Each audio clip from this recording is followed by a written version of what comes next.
inaano natin sa mga tao pala. Halimbawa nga dito yung sa mga partner, di ba? Restaurant, parang pinagpipit ko lang ngayon mga tao. Next is,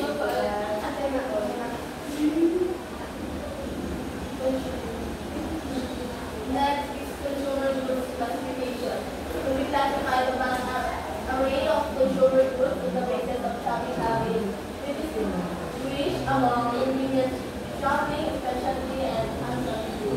Ito yung dito sa consumer goods classification, ito yung mga paraan ng paghahati-hati ng mga produkto. Batay kung paano ito binibili ng mga tao at kung paano ito kadalas binibili ng mga tao. Sa consumer goods classification, merong 4 na uri. Ito yung convenience goods, shopping goods, and specialty goods at yung unsold goods. Kung saan i-discuss ito ni Ms. De Los Santos.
Paano ba pag sinabi natin industrial goods? Magbigay nga kayo ng example. Paano ba pag sinabi natin industrial goods? Based pa rin ito sa kung ano yung meaning niya.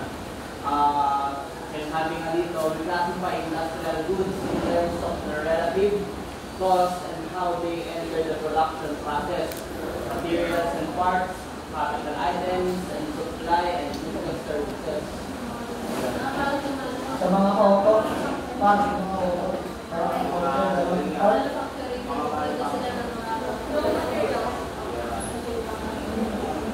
manufacture na natin ng mga raw material. Parang ang ano niya, yung mga parang ang inaano niya, siya yung ano, yung industrial goods, sila yung mga yung mga yung mga parts. Like for example, ito nga, yung mga bintana yan, nakakuha natin sila dun sa mga industrial goods. Na kung saan ito nga, material and parts are goods and enter manufacturers. Product mobility, they fall into two classes, raw materials and manufactured materials and parts. So yun nga, yung pagka sinabi natin raw materials, ay parang lead lang natin gamitin, like yung purong metal lang, gano'n. Tapos pagka sinabi naman natin yung material and parts, kung saan ito na yun, yung parang buo na siya, which is yung something talaga na kailangan natin ibigay sa atin. And then sunod, capital items are long-lasting goods that facilitate developing or managing the finished product. So itong capital items, ito yung mga long-lasting goods na kung saan pangmatagalan na. Like for example, ito nga,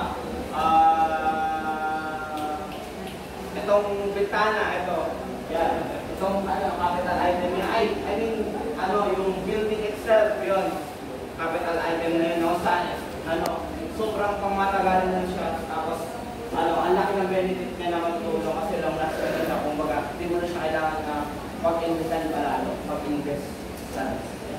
And then, sunod is yung supply and business services, short-term goods and services that facilitate developing or managing the finished product. Ito naman, supply and service na usahan, ito naman yung pagka sa mga company natin, which is the printer, the computer itself, the CPU, mga monitor, ganun.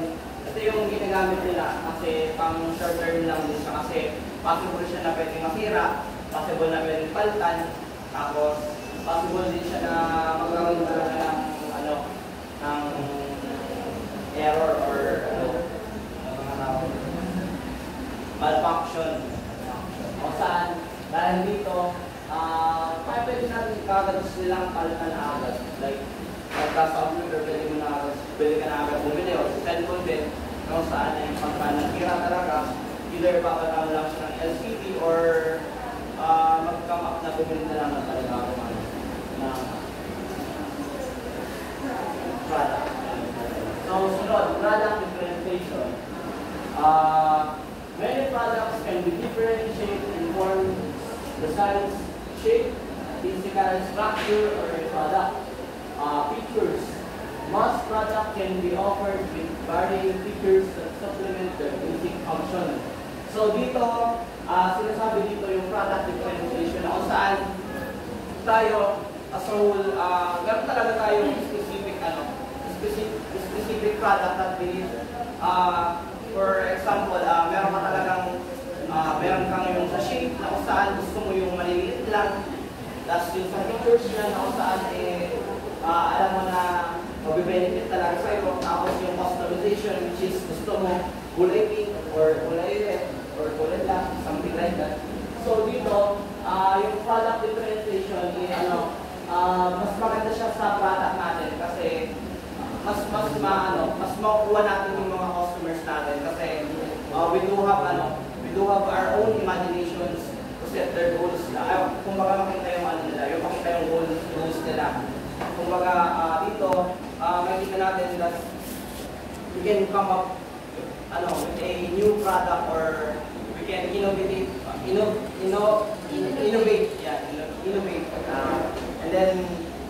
And then yun nga, dahil dito sa product differentiation, mas magiging tanya or mas magiging kilala yung product natin.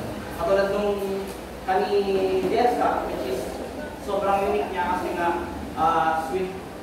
patatas, sweet potatoes na kung saan yung with breadcrumbs, then sa loob ng cheese, na kung saan akala lang natin patatas lang ang pwede rin, which is pwede rin para sa sweet potatoes. So, next is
product quality.